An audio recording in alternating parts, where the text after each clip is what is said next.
Ayun, magandang araw sa ating lahat mga kaibigan. Muling nagbabalik ang iyong lingkod, Ron D TV mo. Tuloy tayo kagad sa ating topic mga kababayan. Ito na talaga mga kababayan, yung mga inaabangan ng ating mga kababayan, no? Yung kaso tungkol sa pagpatay kay dating Gobernador Roel Digamo ng Negros Oriental mga kababayan. Ito na nga yung hinihintay ng lahat mga kababayan.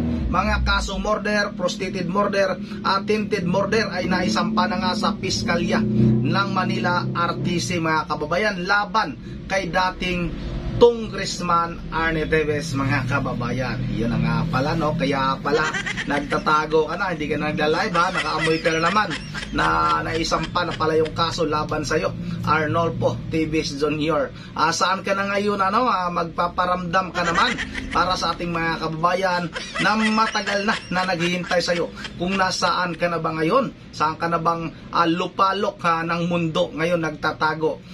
Dating Congressman Arnie Teves. Yun ang mga kababayan, napakagandang balita nito, dahil nga naisampa na sa Manila RTC itong kaso nga kaugnay ng pagpatay kay dating Gobernador Roel Digamo mga kababayan.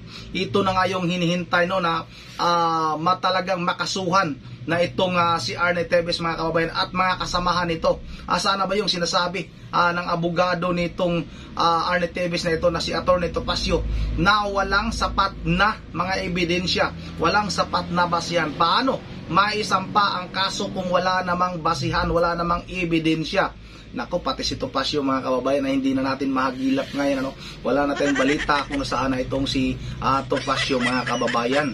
Hindi na natin alam, naghahalugog tayo, nagsisearch tayo kung may balita ba sa dalawang ito ngayon, pero ngayon mga kababayan ay wala talaga tayong nakuha informasyon kung nasaan na itong mag-amo na itong mga kababayan. Yun na nga mga kababayan, tagumpay yung paghihirap, yung pagsisikap nila Mayor Janice Digamo na talagang mabigyan ng tamang hustisya yung pagkamatay ni dating Gobernador Roel Digamo at sa siyam pa mga kababayan. Hindi lang doon kay dating Gobernador Roel Digamo mga kababayan, kung hindi doon pa sa mga nadamay na walang kamalay-malay, na humingi ng ayuda para sa kanilang pamilya pero walang awa ring pinagbabaril ng mga tauhan nitong si Arnie Teves mga kababayan. Nako po yung mga vlogger dyan, mag-isip-isip kayo, yung mga sumusuporta dito kay Arnie Teves na patuloy pa rin nagpapaloko.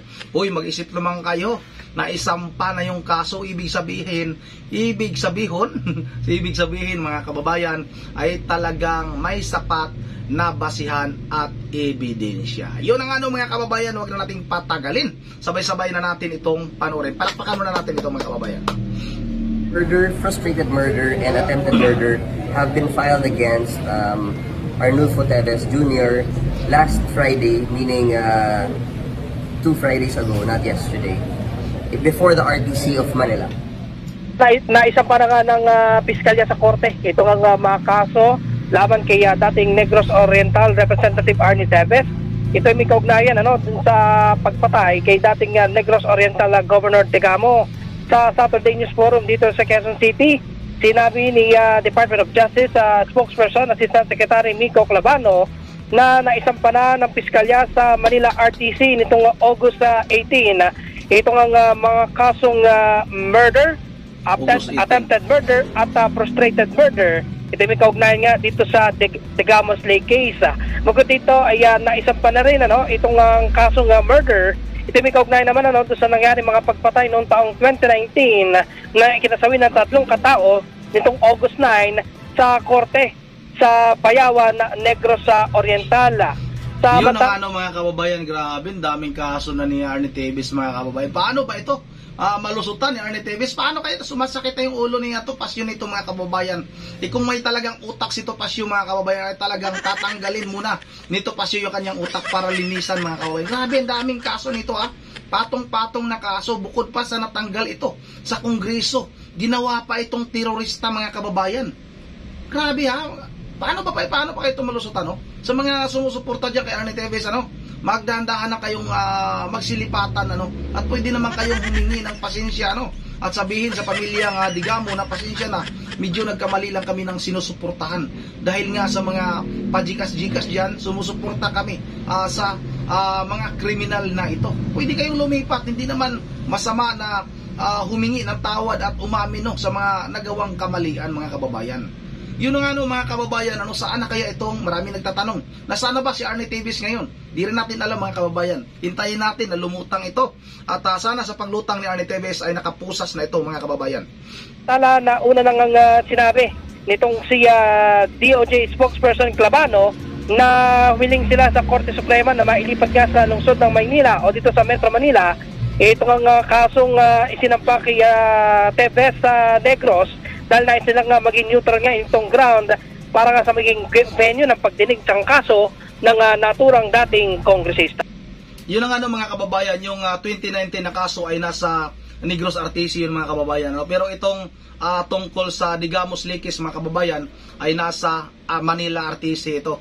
Parang gustong ilipat nga noon pa, gustong ilipat, mga kababayan, sa Manila itong kaso dito laban, kasi nakakatakot doon sa Negros, mga kababayan. Kahit sabihin natin na nagtatago na itong si Arnie Teves, mga kababayan, hindi pa rin natin alam na marami pa itong galamay sa lalawigan ng Negros Oriental, mga kababayan. Napakagandang balita at hanapin at hintayin na lang natin kung kailan ba ito muling magpapakita si Haring Gangis, mga kababayan, sa kanyang FB page o kaya sa kanyang mga press conference. Wala na talaga, mga kababayan, nagtatago na talaga ito ng tuluyan. Marami nagsasabi ng mga komento,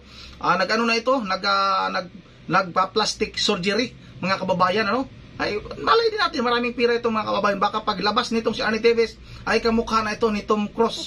Ayun ang abangan natin pag may Tom Cruise sa Pilipinas na papasok papasok dito, mga kababayan. Pasensya na, may ubo pa rin tayo, papasok na Tom Cruise ito, kamukha ni Tom Cruise, magtaka na tayo bakit may Tom Cruise dito sa Pilipinas. Yun na yun, si Arnie Teves, mga kababayan. Biro lang, pero mga kababayan, marami talagang nagsasabi na baka ito na ay palit na nga ng mukha, mga kababayan. Yun na nga, hanggang dito na lang muna. Yan yung napakagandang balita, bagong balita ngayon, na itong si Arnie Teves ay nasampahan na nga ng kaso doon sa nangyayaring patayan, doon sa nangyari kay Negros Oriental Governor Roel Digamo, mga kababayan. Yun na nga, mag-shoutout muna tayo bago tayo magtatapos. Mag-shoutout muna tayo. Yun na nga mga kababayan, shoutout kay Robert Tawadan. Good evening po, si Ronde. Pakibasa naman po, comment ko po, wag lang po masyado magtiwala si Mayor Janice at Mayor Faith sa mga Teves bloodline. Hindi pagkakatiwalaan ang mga yan, lalo na ngayon naipit na si TTG Leader. Thank you po, Sir Ronde. God bless. Ingat po. Maraming salamat sa iyo, Robert Tawadan. Ulit shout out sa iyo at sa iyong pamilya dyan sa El Nido, Palawan. Napakagandang lugar, mga kababayan, El Nido, Palawan. At yun nga, shout out na rin kay Wilma Kadosali. Bakit di pa nalabas ang warrant of arrest ni Arnie na yan? Yun nga, mga kababayan, hintay na labas talaga ito, mga kababayan. Kasi nga, pag minamadali na naman, sasabihin na naman ng kampo ni Arnie, bakit minamadali? Tapos naman pag matagal, mga kababayan, sabihin naman, bakit hanggang ngayon wala pa rin? Diba, mga kababayan, hintayin lang talaga natin yung tamang proseso. Lalabas talaga yan. At ang kagustuhan ng ating mga kababayan na makulong itong si Arnie Teves ay mangyayari yan. Hintay-hintay na lang tayo, At shout out taling kay Angelita Arbon, tatay nila Henry at Arnie ay adopted lang nilit Minyong. Di yan sila. At lumabas sana. Di yan sila po puro pure Teves, kaya di sila tisoy. Yun ang may nagkomento dito na ang mga Teves na ito ay adopted lang pala. Shout out kay Rapi Rico Studio. Tumakbo ka sa Bilibid Mayor. Tatakbo si Teves ng Mayor sa Bilibid. Yun ang maraming salamat sa iyo, Rapi Rico Studio. At shout out na rin kay Clemencia Villanueva. Kung ganyan ang mga politiko nagkakasundo, wala kang dapat pa alala. Hindi gaya ni Teves family ang company, ano ba to, mga maestris dahil nag-alala ka na baka mamamatay ka pati pamilya. Sana maalis niyan sila. Yun ang mga kababayan, yan ang sabi, pasensya na, medyo minsan mabagal tayo magbasa dahil nga inaayos natin yung text dito mga kababayan dahil iba-iba yung litra na nandoon. At shout out na rin kay Bin Impay, tulog DILG sa lugar, yan walang ginawa sa nangyayari, sabi ni Bin Impay. Shout out rin kay Dilia Sulikar, please huwag magtiwala mga taong ganyan, Mayor Janice. And my Mayor Fitz, thanks Sir Rondi, God bless. Maraming salamat sa iyo. Excuse me, Delia Sulikar. Shout out rin kay Sunya Baktasa. Alisin na ninyo ang hinanakit noon at ngayon may pag-asa na kayo kasi di lumabas asa na yon. Alisin na ninyo ang hinanakit noon at ngayon may pag-asa na kayo kasi nandyan na sila. Ma'am Janice, digamo support lang kayo sa kanya pagka-congresswoman, matupad na ninyo ang hiling niyo. Yun ang mga kababayan, yan ang sabi ni Sunya Baktasa. Shout out na rin kay Nads Kabuyaw, Mayura Janice at Mayor Fitz Diaz. Ingat po kayo at huwag katitiwala sa mga nasa na yun. Titiwala sana nawala ng mga kababayan, lipat na lang natin, nawala. At shout out na rin kay Michael Rigor, i-report daw kay Mita. dito ako natatawa kasi may nagkomento dito mga kababayan na i-report na daw niya ako dahil nga sa patuloy kong pagbira kay Arnel Teves. Saan kaya ako i-report? Ano bang i-report niya sa akin? Baka i-report niya ako sa sa tawag dito, doon sa ang probinsyano. Yun ang mga kababayan. Shout out na rin kay Catherine de Guzman, buwang ka na TV. Shout out rin kay Mario Bolyones. Shout out na lang kay Mario Bolyones. At shout out ni Sino Narciso. Pag mahaba kasi mga kababayan, pag pinindot ko yung inyong yung komento wala. Manghina kasi ng dito, internet. Yun ang mga kababayan. Shout out na rin kay Member Giberhel Diyos ng Pulilan, Bulacan. Kay Lokko, shout out sa masugid natin itong taga-subaybay. Noon pa ito, magkaiba man tayo ng paniniwala.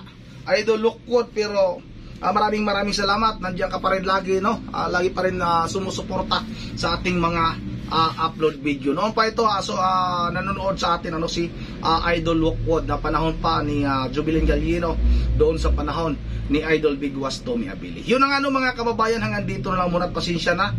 Medyo mahaba na yung ating shoutout, hindi natin mabasa lahat ng inyong mga komento. Hanggang dito na lang muna at once again, this is Rondi TV mo. Ingat yung lahat. God bless bawat isa sa atin.